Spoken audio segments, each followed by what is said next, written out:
Are you rooted? Because when you begin to read about Christ, when you begin to read about the miracles He's done, when you begin to read about who He is, then your faith starts to stir up. You begin to see how possible.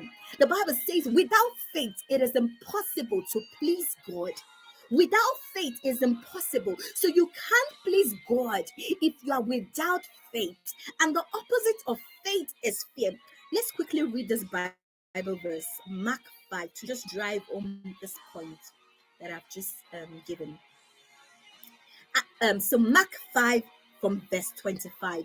Mark 5 from verse 25. We're going to stop somewhere around 33 or so. And a woman was there who had been subject to bleeding for 12 years. She had suffered a great deal under the care of many doctors and had spent all she had. Yet, instead of getting better, she grew worse. So, this is a story about that woman with 12 years issue of blood. And this is one of the stories about faith that moved Jesus. That, it's a story is known worldwide. How this faith, how this woman was, even Jesus commended her for her faith.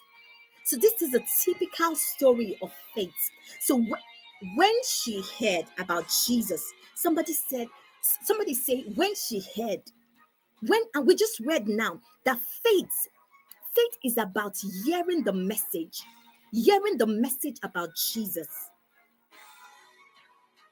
about the word of Jesus. So the Bible is telling us here that when she heard about Jesus and she was moved. She heard that Jesus, the miracles has been doing, who Jesus with, and she went with that consciousness. My question to you this evening very quickly is, what do you know about Jesus? What do you know about Jesus? Because the truth of the matter is, if you know, this woman heard about Jesus and it was why she came. We know what happened. I don't need to read, the whole story because of our time. Because we know what happened to her. She got her healing. But the first step was that she heard about Jesus and she went with that knowledge that